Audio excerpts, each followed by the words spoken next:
পানিতে ডুবে, আগুনে পুড়ে, পেটের পীড়ায়, নিজের সম্পদ বাঁচাতে যে, অন্যায়ের প্রতিরোধ করতে যে, সন্তান ভূমিষ্ঠ করতে যে, এরকম যত ধরনের মৃত্যু রয়েছে, এ ধরনের মৃত্যুকে আল্লাহ রাসূল সাল্লাল্লাহু আলাইহি ওয়াসাল্লাম শহীদী মৃত্যু বলেছেন। অর্থাৎ ধ্বংসস্তূপের নিচে চাপা পড়ে যদি কেউ মারা যায়, বা কোনো দেয়ালের নিচে চাপা পড়ে যদি কেউ মারা যায়, সে শহীদ।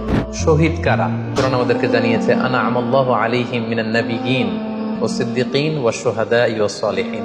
শহীদ দুই প্রকার, একটা হচ্ছে শাহিদুদ দুনিয়া ওয়াল আখিরা, আর একটা হচ্ছে শাহিদুল আখিরা। তারা ছাড়া কি আর কেউ শহীদ হতে পারবে না? রাসেল নামে এক ভাই প্রশ্ন করেছেন, শহীদ কারা?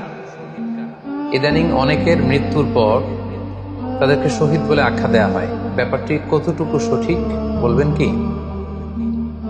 প্রিয় ভাই, রাসেলের উত্তরে আমরা বলতে চাই যে এ পৃথিবীতে আল্লাহর দ্বীনকে বাস্তবায়ন করতে যে, অথবা বিজয়ী করতে যে, কাফেরদের বিরুদ্ধে সশস্ত্র সংগ্রামে যে মুমিন ব্যক্তি নিহত হয় তাকে শহীদ বলে।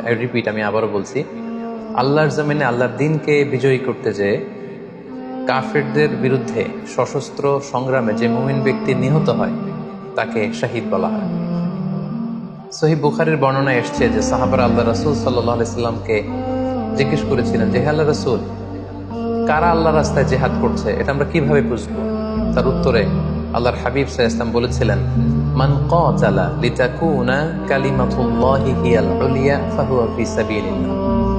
যে ব্যক্তি আল্লাহর দ্বীনকে, আল্লাহর বিধানকে কিংবা আল্লাহর আইনকে বাস্তবায়নের জন্য, আল্লাহর দ্বীনকে বিজয়ের জন্য যে সংগ্রাম করে যাচ্ছে, সেই আল্লাহর রাস্তায় আছে। আর সে আল্লাহর রাস্তায় থাকা অবস্থায় যদি কেউ মৃত্যুবরণ করে বা নিহত হয়, তাকে ইসলাম শহীদ বলে ঘোষণা করেছে। তবে সেক্ষেত্রে একটি শর্ত রয়েছে, সেটি হচ্ছে দুনা গারাদিন মিন আগরাদিদ দুনিয়া। দুনিয়ার কোনো কারণে, দুনিয়ার কোনো লোভে পড়ে, দুনিয়ার কোনো স্বার্থের জন্য যদি কেউ আল্লাহ রাস্তায় জিহাদ করে মৃত্যুবরণও করে, সে শহীদের কোনো মর্যাদা বাদাম আল্লাহ তাআলার কাছে নেই।